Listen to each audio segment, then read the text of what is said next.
میں ہوں فیصل خان اور آپ دیکھ رہے ہیں جیو ان فوکس۔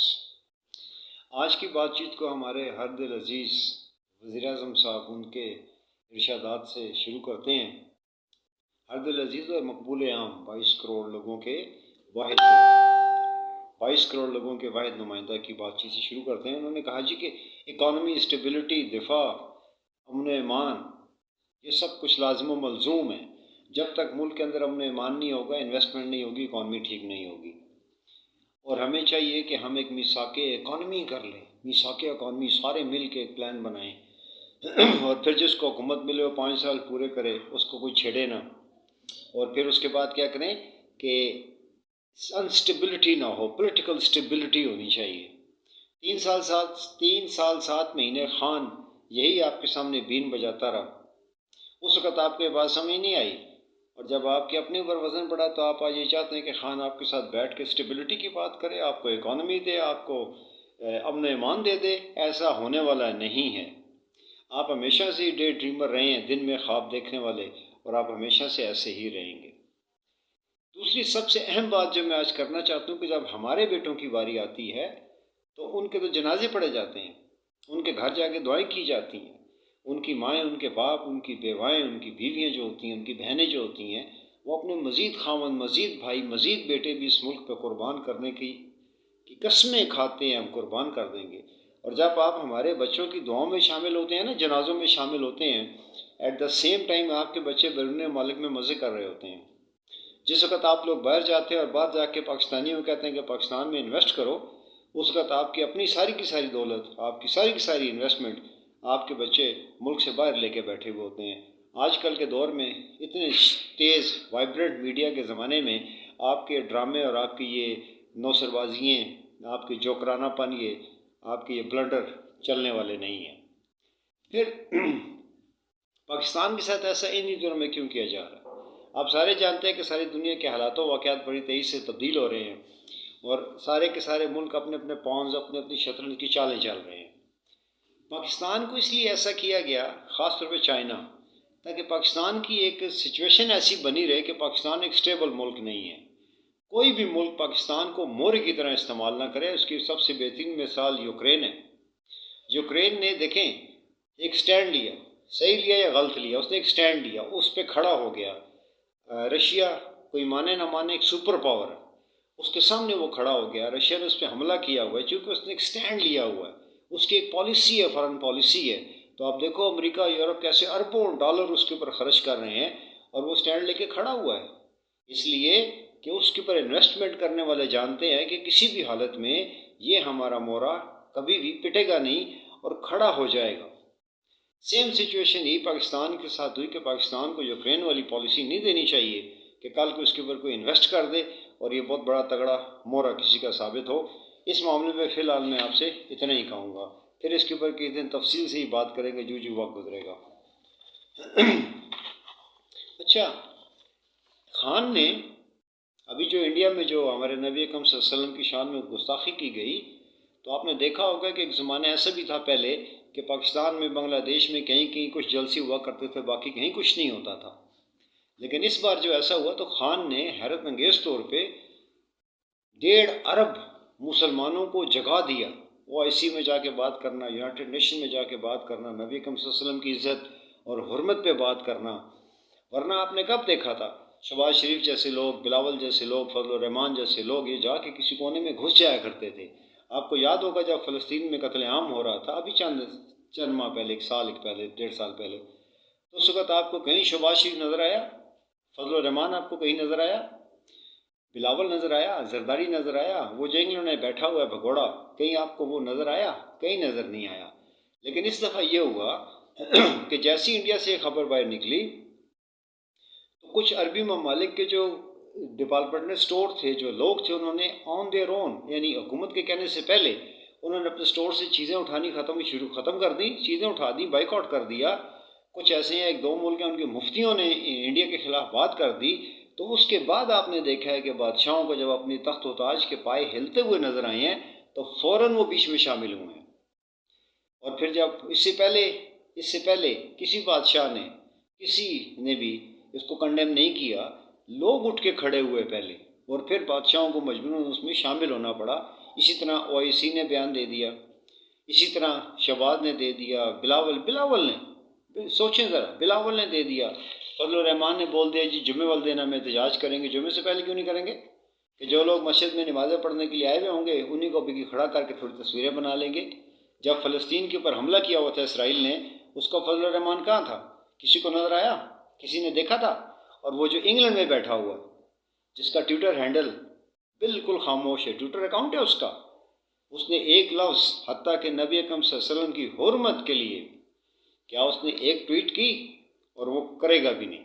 لیکن سوچنے والوں کے لیے بات کر رہا ہوں میں، ڈھیٹ لوگوں کے لیے میں بات نہیں کر رہا، کہ آپ نے دیکھا ہوگا کہ 1.5 ارب مسلمان ایک دم اٹھ کے کھڑا ہو گیا، اور آج سے 4 یا 5 سال پہلے تک ہماری پوری اسلامی دنیا میں اس کی کوئی مثال نہیں ملتی ہے۔ اس کے پیچھے بھی خان ہی کھڑا ہوا ہے۔ آپ 22 کروڑ کو روتے ہو نا، وہ 1.5 ارب مسلمانوں کا لیڈر بن کے اوپر کے سامنے آ چکا ہے، وہ حکومت میں ہو یا نہ ہو، وہ ہینڈل کر رہا ہے، قابو کر رہا ہے، کنٹرول کر رہا ہے، اور وہ کرتا رہے گا۔ کچھ لوگ کنگ ہوتے ہیں، کچھ کنگ میکر ہوتے ہیں، تو خان بھی انہی لوگوں میں سے ایک ہے۔ اچھا، احساس پروگرام، ابھی ایک سروے ہوا پوری دنیا میں ایک سروے ہوا ہے، تو یہ میں نہیں کہہ رہا، یہ پوری دنیا کہہ رہی ہے کہ احساس پروگرام کو دنیا کے 4 سب سے بڑے پروگراموں میں شامل کر لیا گیا ہے، جو جینوئن طور پر حقیقت میں اصلی میں کسی ملک نے اپنے بچوں کے لیے، عورتوں کے لیے، بوڑھوں کے لیے، جوانوں کے لیے، اپنے غریب لوگوں کے لیے جنہوں نے پروگرام شروع کیا اور مدد کرنی شروع کی ہے، احساس پروگرام اس میں شامل ہے۔ تو آپ جتنا مرضی شور مچا لیں، خان کا نام تھا، ہے اور رہے گا۔ اس کے بعد پھر آپ نے دیکھا ہوگا کہ پاکستان کی جو گروتھ ہے، بتائیں مجھے، میں آپ کو چیلنج کر رہا ہوں کہ کون سا صدر تھا، کون سا وزیر اعظم تھا، کون سا چیف مارشل ایڈمنسٹریٹر تھا جس کے دور میں پاکستان کی گروتھ 6% تھی؟ اس وقت حکومت مسخروں کی ہے، لکی رانی سرکس اس وقت حکومت کر رہی ہے، لیکن جب رپورٹس آ رہی ہیں تو پہلے 5.97 تھی، کچھ تھی، لیکن اب کنفرم ہو گیا کہ یہ 6% تھی۔ ایکسپورٹ زیادہ ہو رہی تھی، خزانہ 23 ارب ڈالر تک جا پہنچا تھا۔ آپ کون سی اس کی بات کو جھٹلاؤ گے؟ اور اب یہ سپریم کورٹ میں گیا ہوا، سپریم کورٹ کے فیصلے کا اس کو انتظار ہے، اور دوسرا وہ ان کے ہاتھوں بجٹ دلوانا چاہتا ہے، وہ ان سے بجٹ دلوا کے رہے گا، وہ ان کو ٹائم دے کے رہے گا، وہ ان کو ذلیل و خوار کر کے رہے گا، اس کے بعد پھر وہ کال دے گا لانگ مارچ کی، اور اگر سپریم کورٹ سے فیصلہ نہ آیا تو پھر وہ لانگ مارچ دے گا، تو پھر جو ہوگا وہ دیکھا جائے گا۔ اس کے آگے جو میں کہنے والا ہوں اب، وہ شاید کیا یقیناً کچھ جگہوں پر وہ پسند نہیں کیا جائے گا۔ میں کچھ سوالات کرنا چاہتا ہوں اور چاہوں گا کہ اس کا جواب دیا جائے۔ پاکستان میں ہر بجلی کے بل پہ 35 روپے ٹی وی کا ٹیکس لیا جاتا ہے، حساب دو کہ وہ کہاں ہیں اور کتنے ہوتے ہیں وہ۔ بجلی کے ہر بل کے اوپر 400، 600، 800، جب آپ جتنی بجلی استعمال کرتے ہو اس کے علاوہ یعنی فالتو پیسہ لیا جاتا ہے ٹیکس کے نام پہ۔ وہ ٹیکس کتنا اکٹھا ہوتا ہے ہر ماہ، ہر سال نہیں، ہر ماہ، اس کا جواب دو کہ وہ کہاں استعمال ہوتا ہے۔ فون کا، موبائل فون پہ جو ٹیکس لیا جاتا ہے 25، 26، 27 روپے جتنا بھی ہے ڈیلی کا، اب یہ ماہوار بھی نہیں ہے، ڈیلی کا کتنے ارب روپے اکٹھا ہوتا ہے، اور اس کا جواب دو کہ وہ کہاں جاتا ہے۔ حمزہ کا کیس ڈیلے کیوں ہو رہا ہے؟ الیکشن کمیشن کے جو غیر آئینی بالکل سراسر غیر قانونی اقدامات ہیں، ان کو کس نے روکنا ہے اور کب روکنا ہے؟ الیکشن کمیشن کا کام ہے 90 دن کے اندر منیمم، حالانکہ جیسی اعلان ہو اس کے فوراً بعد الیکشن کرائے، لیکن اگر کچھ ٹائم لے بھی لے تو 90 دن سے زیادہ نہیں لے گا۔ اس نے سپریم کورٹ میں بیان دے کے غیر آئینی کام کیا، اس کی پکڑ کب ہوگی؟ مریم نیب پہ اس نے پتھراؤ کیا تھا، کیوں نہیں اس کو پکڑا گیا؟ مریم کی والد کی عیادت کے لیے ضمانت لی گئی تھی، یہ مجرمہ ہے، یہ آزاد کیسے گھوم رہی ہے اور کس کے کہنے پہ گھوم رہی ہے؟ کسی بھی مجرم کو جب وہ بیمار ہو جائے تو زیادہ سے زیادہ امریکہ سے، جرمنی سے، برطانیہ سے پورا اسپتال لا کے دیا جا سکتا ہے، لیکن اس کو ملک سے باہر نہیں بھیجا جا سکتا۔ یہ کس قانون کے تحت ایسا کیا گیا؟ اور جو اس کا ضامن تھا جس نے ضمانت لی تھی کہ میں اس کو واپس لے کے آؤں گا، اس ضامن کی پکڑ کب ہوگی اور کون کرے گا؟ ماڈل ٹاؤن کے قاتل آزاد کیسے گھوم رہے ہیں؟ آئین کہاں ہے؟ قانون کہاں ہے؟ انصاف کدھر ہے؟ وہ قانون، وہ ان کو بڑے بڑے عہدے دے کر ملک سے باہر کیسے بھیجا؟ کس نے بھیجا؟ اس کا حکم کس نے دیا تھا؟ ان کے قتل کا جواب کون دے گا؟ اس کے قاتل آج تک پکڑے کیوں نہیں گئے؟ اس کیس کا کیا بنا؟ لوگوں کے گھروں میں چھلانگیں لگائیں، جنہوں نے چھلانگیں لگائیں رات کے وقت، وہ آزاد کیسے گھوم رہے ہیں؟ آنسو گیس مارنے والے، گاڑیاں توڑنے والے، آزاد کیسے گھوم رہے ہیں، ان کی اگر پکڑ ہوگی تو ان کی پکڑ کون کرے گا؟ کنٹینر لگانے والے آزاد کیسے گھوم رہے ہیں، کب ان کی گرفتاری عمل میں لائی جائے گی؟ نیب کے قوانین غیر شرعی تبدیلیاں جو کی گئی ہیں اس کو کون دیکھے گا؟ پاکستان کے آئین میں ایم این اے، ایم پی اے اور ارب پتی بیوروکریٹ امیر لوگ، ان کو جو مراد دی جاتی ہیں، یہ سراسر آئین میں ہے، یہ غیر اسلامی غیر شرعی ہیں، جبکہ پاکستان ایک اسلامی جمہوریہ پاکستان کہلاتا ہے۔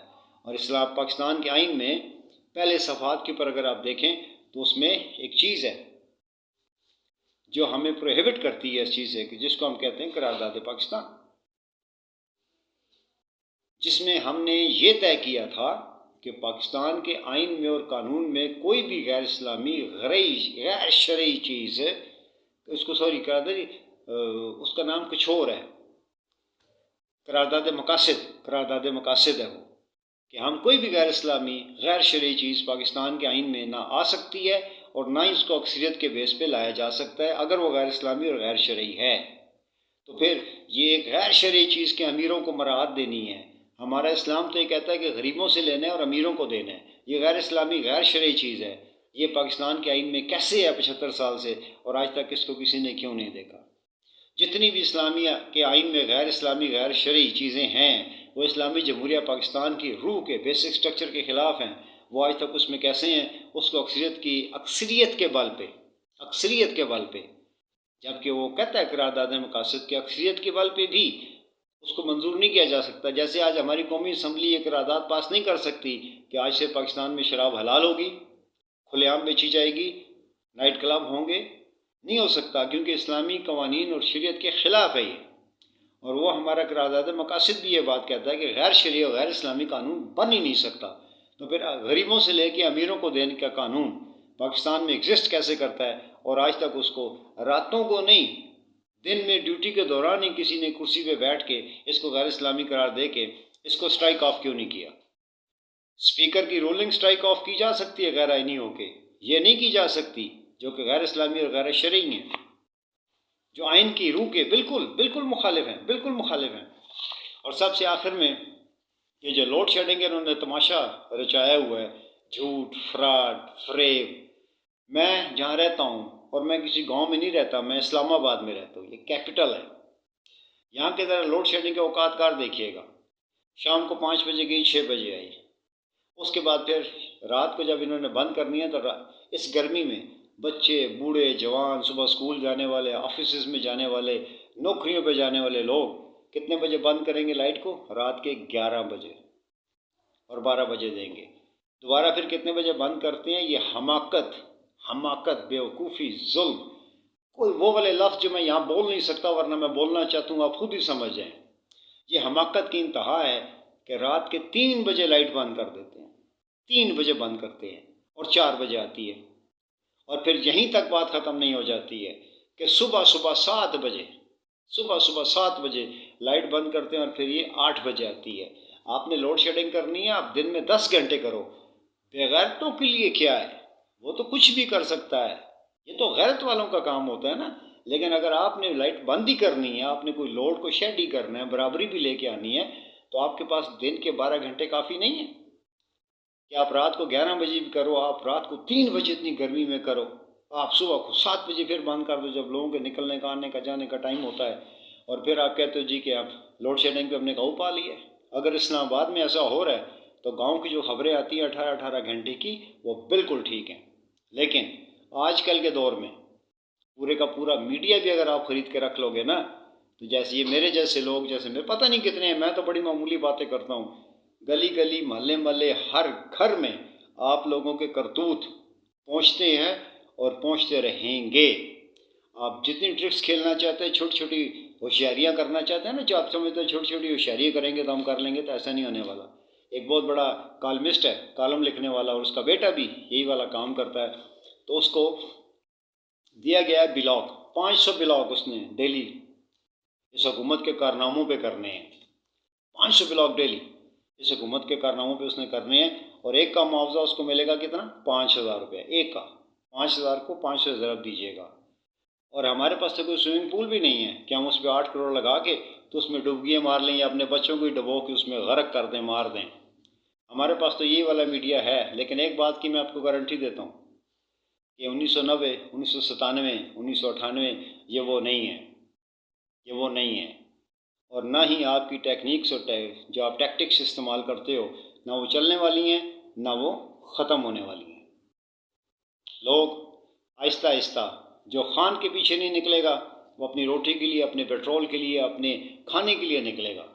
وہ کیسی مہنگائی کا دور تھا جب نے مہنگائی مارچ کیا تھا کہ جس میں آج سے تیل بھی سستا تھا، آئل بھی سستا تھا، پیٹرول بھی سستا تھا، ڈیزل بھی سستا تھا۔ وہ کیسے نااہل لوگ تھے جو لوڈ شیڈنگ بھی نہیں کر رہے تھے، وہ کس قسم کے نااہل لوگ تھے جن کا ڈالر بھی زیادہ سستا تھا، وہ کس قسم کے نااہل لوگ تھے جو 12,000 روپیہ ایک ایک فیملی کو دے رہے تھے، آپ کی طرح ہتک نہیں کرتے تھے، کسی کی بےزتی نہیں کرتے تھے۔ 2,000 روپے، 2,000 روپے! آپ لوگوں کی مینٹیلٹی کو ثابت کرنے کے لیے آپ کا یہی پروگرام ہمارے لیے اور پوری قوم کے لیے کافی ہے۔ آپ لوگ بھی اپنا خیال رکھیے گا، اپنے آگے پیچھے کے لوگوں کا بھی خیال رکھا کریں۔ انٹل وی میٹ اگین، اللہ حافظ۔